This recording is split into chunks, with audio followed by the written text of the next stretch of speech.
Shalom saudara-saudara yang diberkati Tuhan. Selamat hari Natal bagi kita semua yang bersuka cita pada saat ini. Kita akan mendengarkan renungan Natal pada saat ini. Tetapi sebelumnya kita mari satukan hati kita berdoa. Kami bersuka cita Tuhan di hari Natal ini. Tuhan berikan kami kesempatan untuk boleh beribadah, memuji dan memuliakan nama Tuhan.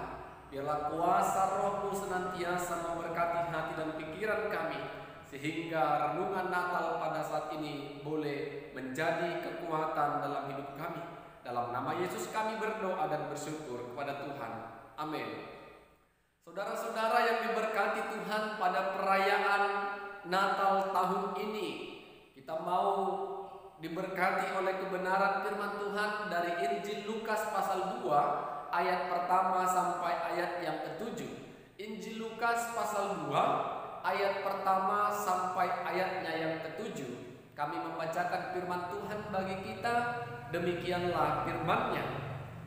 Pada waktu itu Kaisar Agustus mengeluarkan suatu perintah menyuruh mendaftarkan semua orang di seluruh dunia. Inilah pendaftaran yang pertama kali diadakan sewaktu Quirinius menjadi wali negeri di Syria. Maka pergilah semua orang mendaftarkan diri masing-masing di kotanya sendiri. Demikian juga Yusuf pergi dari kota Nazaret di Galilea ke Yudea, ke kota Daud yang bernama Betlehem, karena ia berasal dari keluarga dan keturunan Daud, supaya didaftarkan bersama-sama dengan Maria tunangannya yang sedang mengandung. Ketika mereka di situ, tibalah waktunya bagi Maria untuk bersalin. Dan ia melahirkan seorang anak laki-laki, anaknya yang sulung, lalu dibungkusnya dengan lampin dan dibaringkannya di dalam palungan, karena tidak ada tempat bagi mereka di rumah penginapan. Amin. Bapak Ibu saudara-saudara yang diberkati oleh Tuhan, pada hari Natal pada tahun ini kita mau merenungkan firman Tuhan dengan tema Yesus Juru Selamat Dunia. Yesus Juru Selamat Dunia. Saudara-saudara yang diberkati Tuhan, semua orang Kristen, semua orang percaya pada saat ini sangat bersuka cita, sangat bersorak-sorai, sangat bersyukur kepada Tuhan, karena tahun ini Dia dan kita masih bisa sama-sama merayakan perayaan hari Natal, di mana kita merayakan hari peringatan Kristus Yesus yang lahir ke tengah-tengah dunia ini untuk menyelamatkan kita manusia yang berdosa. Itu yang menjadi alasan kita untuk bersuka cita dan bersorak memuji nama Tuhan. Bapak Ibu saudara-saudara yang diberkati oleh Tuhan, semua orang bersuka cita, semua orang hidup dalam sukacitanya pada saat ini. Saking sukacita yang dialaminya, terkadang kita lupa makna dari Natal itu sendiri. Kita sibuk untuk menghias rumah, kita sibuk untuk menghias, mendekor sekitar kita agar Natal itu terlihat dengan cemerlang, terlihat dengan indah dan kemewahan. Semua mungkin orang sibuk untuk mengurusi tentang seragam Natalnya agar bisa terlihat gemilang dipandang oleh orang lain. Semua orang menampilkan suara-suara emasnya, suara-suara indahnya dengan puji-pujian untuk kemuliaan nama Tuhan. Bapak Ibu saudara-saudara yang diberkati Tuhan, jangan kita sampai terlena oleh karena kemewahan-kemewahan untuk menyenangkan mata jasmani kita agar terlihat Natal itu sungguh menarik dan menyenangkan, tetapi kita sesungguhnya mengesampingkan makna dari Natal itu sendiri. Makna dari Natal itu sendiri, Bapak Ibu saudara-saudara, kelahiran Yesus ke tengah-tengah dunia ini hanya untuk menjadi juru selamat dunia. Juru selamat yang menyelamatkan kita manusia yang penuh dengan dosa. Itu makna dari Natal. Kita merenungkan kasih Allah yang begitu besar. Yohanes 3 ayat 16. Karena begitu besar kasih Allah akan dunia ini, sehingga Ia mengaruniakan anaknya yang tunggal, agar setiap orang yang percaya kepadanya tidak binasa, melainkan beroleh hidup yang kekal. Kita orang percaya kalau Yesus yang lahir itu akan menyelamatkanku dari dosa, maka makna Natal itu sungguh-sungguh sudah kita imani. Ini yang tidak banyak direnungkan oleh banyak orang. Merayakan Natal setiap tahun hampir sama. Tidak ada pertumbuhan iman dalam kehidupannya.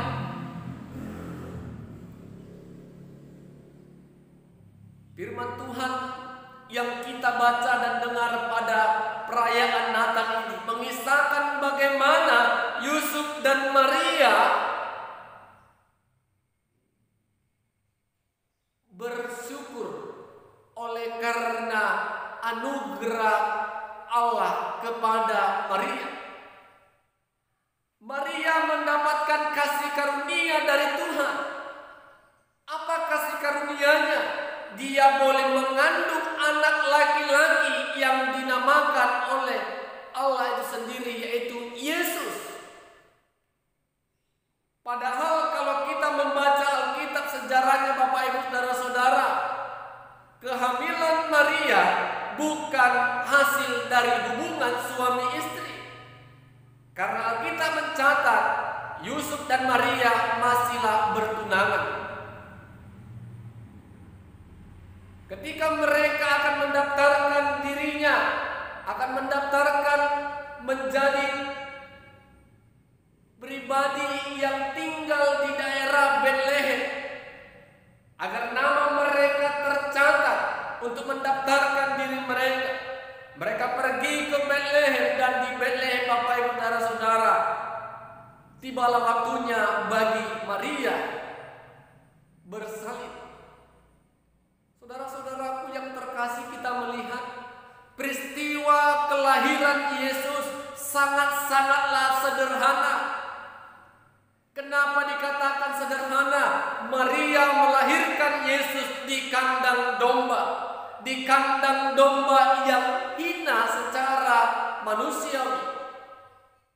Tetapi di tempat yang hina itulah lahir sosok juru selamat yang menyelamatkan semua umat manusia. Yesus lahir dari kesederhanaannya. Yesus lahir tidak dengan kemewahan.